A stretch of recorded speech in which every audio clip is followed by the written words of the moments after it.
നമസ്കാരം, എല്ലാവർക്കും ഗുരുദക്ഷിണയിലേക്ക് സ്വാഗതം. ഞാൻ നിങ്ങളുടെ സുരേഷ്.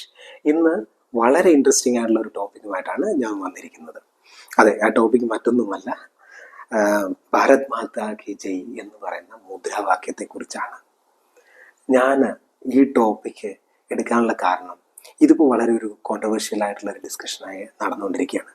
പക്ഷെ ഒന്ന് ഓർത്താൽ എനിക്ക് വളരെ സന്തോഷം തോന്നി. എന്തുകൊണ്ടെന്നാൽ നമ്മൾക്ക് പലപ്പോഴും നമ്മുടെ ഹിസ്റ്ററിയെക്കുറിച്ച് അധികം ഒന്നും തന്നെ അറിയില്ല. അപ്പം ഇങ്ങനെ ഒരു കോൺട്രവേഴ്സി ഉണ്ടാകുമ്പോൾ നമ്മളിൽ ഇതിൻ്റെ പുറകിലുള്ള ഒരു ചരിത്രം എന്താണെന്ന് നമ്മളോട് അന്വേഷിക്കാൻ പ്രേരിപ്പിക്കും. അതുകൊണ്ട് തന്നെ എനിക്കും ഒരു കൗതുകം തോന്നുകയുണ്ടായി.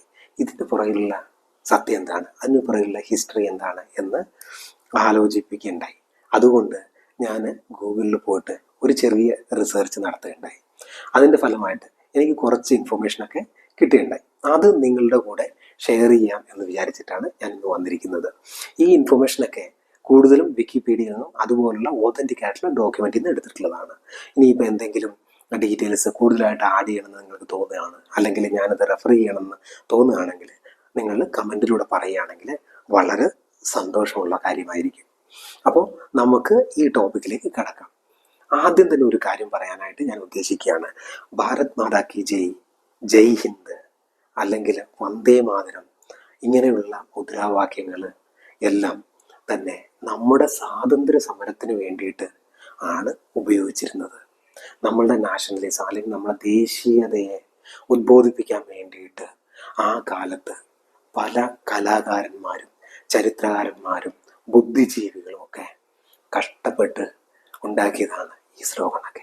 ഇതുകൊണ്ടാണ് അന്നേരം ഉണ്ടായിരുന്ന നമ്മുടെ മുൻ തലമുറക്കാർ ഇതെല്ലാം കേട്ട് അവർ ആ സ്വാതന്ത്ര്യത്തിന് വേണ്ടിയിട്ടുള്ള ആ തീ ആളിക്കത്തിച്ച് ബ്രിട്ടീഷുകാർക്കെതിരെ പോരാടുകയും നമുക്ക് സ്വാതന്ത്ര്യം വാങ്ങിത്തരികയും ചെയ്തത്.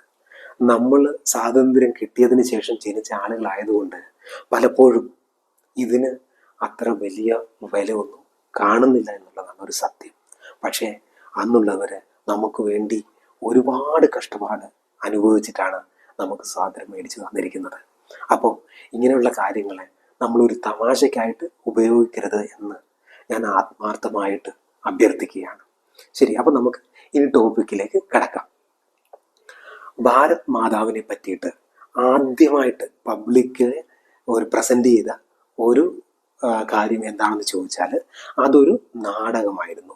ഈ നാടകം 1873 പ്രസൻറ്റ് ചെയ്തിരിക്കുന്നത്. ഇത് എഴുതിയിരിക്കുന്നത് കിരൺ ചന്ദ്ര ചാറ്റർജി എന്ന പേരുള്ള ഒരാളാണ്. അദ്ദേഹം അതിനും ഒരു നൂറ്റാണ്ട് മുമ്പ് ഉണ്ടായ ബംഗാളിൽ വെച്ചുണ്ടായ പട്ടിണി മരണങ്ങളെക്കുറിച്ചുള്ള ഒരു നാടകം എഴുതിയിട്ടുണ്ട്. ആ നാടകത്തിലാണ് ഭാരത് മാതാവിനെ ആദ്യമായിട്ട് നമുക്ക് മുന്നിൽ പ്രദർശിപ്പിക്കുന്നത്. അപ്പോൾ അല്ലെങ്കിൽ അന്നത്തെ കാലത്തെ ജനങ്ങൾക്ക് മുൻപിൽ പ്രദർശിപ്പിക്കുന്നത്. അതിലെങ്ങനെയാണ് കഥ എന്ന് പറഞ്ഞാൽ, അല്ലെങ്കിൽ ആ കഥയുടെ ഇതിവൃത്തം എന്താണെന്ന് വെച്ചാൽ, ഒരു കർഷകനായ ഭാര്യയും ഭർത്താവും കാട്ടിലേക്ക് പോകണ്ടായി. അവിടെ വെച്ച് അവർ ഒരു റിബലിയൻ ഗ്രൂപ്പ്, അതായത് ബ്രിട്ടീഷുകാർക്ക് എതിരായിട്ട് പ്രവർത്തിക്കുന്ന ഒരു ഗ്രൂപ്പിനെ കണ്ടുമുട്ടുകയുണ്ടായി. അവിടുന്ന് ആ പൂജാരി ഇവരെ ഒരു അമ്പലത്തിലേക്ക് കൂട്ടിക്കൊണ്ടു പോവുകയാണ്. ആ അമ്പലത്തിൽ വെച്ചിട്ട് ഭാരത് മാതാവിനെ കാണുകയും അവരതിനുശേഷം ഈ റിബലിയൻ ഗ്രൂപ്പിൽ ജോയിൻ ചെയ്തിട്ട് ബ്രിട്ടീഷുകാർക്കെതിരെ സമരം ചെയ്ത് ബ്രിട്ടീഷുകാരെ ഇവിടുന്ന് പുറത്താക്കി ഇന്ത്യക്ക് സ്വാതന്ത്ര്യം വാങ്ങി തരുന്നതായിട്ടുള്ളതാണ് ആ കഥയുടെ ഇതിവൃത്തം. അപ്പം അവിടെയാണ് ആദ്യമായിട്ട് ഒരു പബ്ലിക് ആയിട്ട് ഭാരത് മാതാവിനെ പ്രസൻറ്റ് ചെയ്യുന്നത്.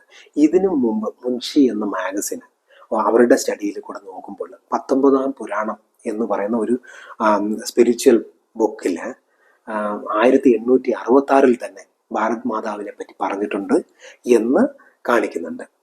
അപ്പോൾ അതൊക്കെ എന്തൊക്കെയായാലും പബ്ലിക് 1873 ആദ്യമായിട്ട് ഭാരത് മാതാവ് നമ്മുടെ മുന്നിലേക്ക് വരുന്നത്.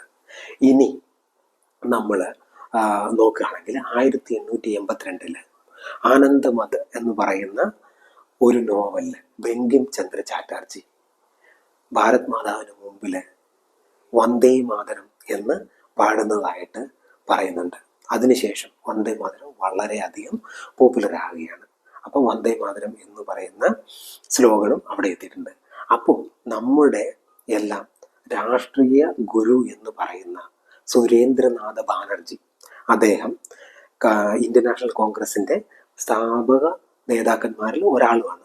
ഇദ്ദേഹം വന്ദേ മാതരവും ഭാരത് മാതാവിനെയും ബ്രിട്ടീഷുകാർക്കെതിരായിട്ടുള്ള സമരത്തിൽ ഒരുപാട് സ്ഥലങ്ങളിൽ നല്ല രീതിയിൽ ഉപയോഗിക്കുകയും നമ്മുടെ ആളുകളുടെ സ്വാതന്ത്ര്യബോധം ഉണർത്താൻ അത് സഹായിക്കുകയും ചെയ്തിട്ടുണ്ട്. അപ്പോൾ ഈ കാര്യങ്ങളെല്ലാം തന്നെ നടന്നിരിക്കുന്നത് ബംഗാളിൽ നിന്നാണ്. അവരുടെ പേര് കേട്ടാൽ തന്നെ അറിയാലോ, ബാനർജി എന്നും ചാറ്റർജി എന്നും ഒക്കെയുള്ള ആളുകളാണ് ഇതിൽ ഉള്ളത്. അപ്പോൾ ബ്രിട്ടീഷുകാരുടെ അവർ നിർമ്മിച്ച വസ്തുവകകൾ നമ്മുടെ ഇന്ത്യയിൽ വിറ്റ് അഴിക്കാൻ നോക്കുമ്പോൾ അത് തിരസ്കരിക്കാനുള്ള സമരങ്ങളിൽ സുരേന്ദ്രനാഥ ചാറ്റർജി ഒരുപാട് പ്രാവശ്യം വന്ദേ മാതരവും ഭാരത് മാതാവിനെയും ഉപയോഗിച്ചതായിട്ട് നമുക്ക് കാണാവുന്നതാണ്. ഓക്കെ, അപ്പൊ അടുത്ത ടോപ്പിക്ക്, ആദ്യമായിട്ട് ഭാരത് മാതാവിനെ റെപ്രസെന്റ് ചെയ്തിരിക്കുന്നത് അബീന്ദ്രനാഥ ടാഗോർ എന്ന് പറയുന്ന വ്യക്തിയാണ്. അദ്ദേഹം ബംഗാൾ സ്കൂൾ ഓഫ് ആർട്ടിൽ വർക്ക് ചെയ്തിരുന്ന സമയത്ത് 4 കൈകളോട് കൂടിയ സഫ്രോൺ കാവി സാരി ഉടുത്ത ഒരു ഭാരത് മാതാവിൻ്റെ ചിത്രം ആദ്യമായിട്ട് അവതരിപ്പിക്കുകയുണ്ടായി. അതിന് ശേഷം ഒരുപാട് ചിത്രങ്ങൾ ഭാരത് മാതാവിൻ്റെതായിട്ടുള്ളത് പലയിടത്ത് പല രൂപങ്ങളിലും കാണിച്ചിട്ടുണ്ട്. അതിൽ ഏറ്റവും ഫേമസ് ആയിട്ടുള്ള മറ്റൊരു ഭാരത് മാതാവിൻ്റെ ചിത്രം കാണിച്ചിരിക്കുന്നത് വിജയ് എന്ന പത്രത്തിൽ നമ്മുടെ സൗത്ത് ഇന്ത്യയിലാണ്. അത് മറ്റാരുമല്ല, ഭാരതിയാർ, മഹാകവിയായിട്ടുള്ള ഭാരതിയാർ. അദ്ദേഹത്തെക്കുറിച്ച് ഒരുപക്ഷെ മലയാളികളായി നമുക്ക് അധികം അറിയണമെന്നില്ല. അദ്ദേഹം മഹാകവിയായിരുന്നു. അദ്ദേഹം ഇന്ത്യയുടെ സ്വാതന്ത്ര്യത്തിന് വേണ്ടിയിട്ട് ഒരുപാട് കവിതകൾ എഴുതിയിരുന്ന ആ വ്യക്തിയാണ്. അദ്ദേഹം ഒരു സ്പിരിച്വൽ ഗുരുവും കൂടി ആയിരുന്നു. അദ്ദേഹം പറയുന്നത് അദ്ദേഹത്തിന് ഭാരത് മാതാവിൻ്റെ ദർശനം പോലും ലഭിച്ചിട്ട് ഉണ്ട് എന്നുള്ളതാണ്. അപ്പോൾ അദ്ദേഹത്തിൻ്റെ വിജയ് എന്ന പത്രത്തിൽ ഭാരത് മാതാവിൻ്റെ പത്രം അച്ചടിച്ചു വന്നിട്ടുണ്ട്. അത് 1909 അതേപോലെ തന്നെ അബീന്ദ്രനാഥ ടാഗോർ ഭാരത് മാതാവിന് വരച്ചിരിക്കുന്നത് 1904. അപ്പോൾ അതാണ് ഭാരത് മാതാവിൻ്റെ ചിത്രത്തെ പറ്റി ഉള്ളത്. പക്ഷെ ഇപ്പോൾ നമ്മൾ കാണുന്ന ഭാരത് മാതാവിൻ്റെ ചിത്രത്തിൽ ഭാരത് മാതാവ് ഒരു സഫ്രോൺ സാരി ഉടുത്തിട്ട് കയ്യിൽ നമ്മുടെ ഇന്ത്യയുടെ ദേശീയ പതാക ഏന്തിയിട്ട് നിൽക്കുന്നതായിട്ടാണുള്ളത്. ഇന്ത്യൻ മാപ്പിൻ്റെ മുകളിലായിട്ടാണ് നിൽക്കുന്നത്. അത് നിങ്ങൾ കണ്ടിട്ടുണ്ടാവും. അമ്മയുടെ കൂടെ ഒരു സിംഹം പുറകിലായിട്ട് നിൽക്കുന്നതായിട്ട് നമുക്ക് കാണാൻ പറ്റുന്നതാണ്. ചില ചിത്രങ്ങളിലൊക്കെ ഭാരത് മാതാവ് നിൽക്കുന്നത് ഒരു താമരയുടെ മുകളിലാണ്.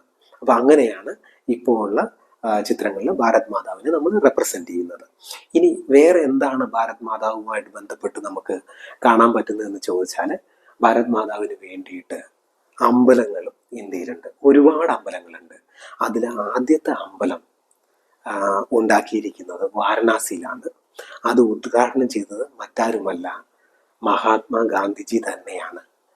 മറ്റൊരു പ്രത്യേകത, ഈ അമ്പലത്തിൽ അന്നത്തെ കാലത്തും തന്നെ എല്ലാ ജാതിയിലും മതത്തിലും ഉള്ളവർക്കും പ്രവേശനമുള്ള ഒരു അമ്പലമാണ്. ഇപ്പോൾ കൂടുതലും വിദേശത്തു നിന്നുള്ള ടൂറിസ്റ്റുകളാണ് അവിടെ പോകുന്നത് എന്നാണ് എനിക്ക് കണ്ടെത്താൻ കഴിഞ്ഞിട്ടുള്ളത്. അപ്പോൾ അവിടെ നമ്മൾ ഉപയോഗിക്കുന്ന സ്ലോഗൻ ഭാരത് മാതാ കി ജയ് എന്ന് തന്നെയാണ്. ഓക്കെ, അപ്പോൾ ഇതാണ് അമ്പലങ്ങളെ കുറിച്ച് പറയാനുള്ളത്. ഇപ്പോൾ മറ്റൊരു കാര്യം എന്താ പറയാനുള്ളതെന്ന് വെച്ച് കഴിഞ്ഞാൽ, ഇന്ത്യൻ ആർമിയിൽ ഉള്ളവർ അല്ലെങ്കിൽ ഇന്ത്യൻ നേവിയിലുള്ളവർ, ഇന്ത്യൻ എയർഫോഴ്സിലുള്ളവർ, അവരുടെ എല്ലാം പല പല വിഭാഗങ്ങളിലും ഭാരത് മാതാ കി ജയ് എന്നുള്ളത് ഒരു അവരുടെ വാർക്രൈ ആയിട്ട് തന്നെ ഉപയോഗിക്കുന്നുണ്ട്. അല്ലാതെ തന്നെ എല്ലാവരും തന്നെ ഭാരത് മാതാ കി ജയ് എന്നുള്ള മുദ്രാവാക്യം അല്ലെങ്കിൽ സ്ലോഗൻ നമുക്ക് ഉപയോഗിക്കാവുന്നതാണ്.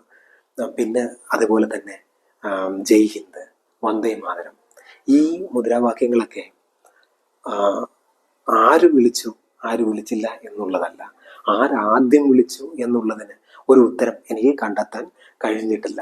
ഞാൻ റിസർച്ച് ചെയ്തപ്പോൾ എനിക്ക് അത് കണ്ടുപിടിക്കാൻ ഇതുവരെ കഴിഞ്ഞില്ല. ഒരു പക്ഷേ അത് കണ്ടെത്തുകയാണെങ്കിൽ ഞാനൊരു മറ്റൊരു വീഡിയോയിലൂടെ അതിനെപ്പറ്റി പറയുന്നതായിരിക്കും.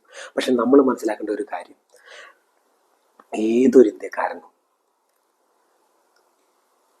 ആർക്ക് വേണമെങ്കിലും, ഇന്ത്യക്കാരനെന്നല്ല ആർക്ക് വേണമെങ്കിലും വിളിക്കാവുന്ന സ്ലോഗനാണ് ഭാരത് മാതാ കി ജയ് എന്ന്.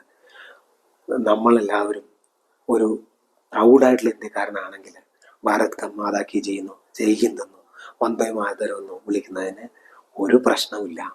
നമ്മളെല്ലാവരും നല്ല ബുദ്ധിയോടുകൂടി എന്താ പറയുക, ഒരു നമ്മളെല്ലാവരും ഒന്നാണ്, ഇന്ത്യ എന്ന് പറയുമ്പോൾ നമ്മളെല്ലാവരും ഒന്നാണ് എന്ന ബോധത്തോടു കൂടി ഈ മുദ്രാവാക്യം വിളിക്കുകയാണെങ്കിൽ അത് നമ്മുടെ എല്ലാവരെയും ഒന്നിപ്പിക്കും എന്നുള്ള ഒരു വിശ്വാസത്തോടു കൂടി ഞാൻ ഈ ഡിസ്കഷന് ഇവിടെ നിർത്താനായിട്ട് ആഗ്രഹിക്കുകയാണ്. ഭാരത് മാതാ കി ജയ്.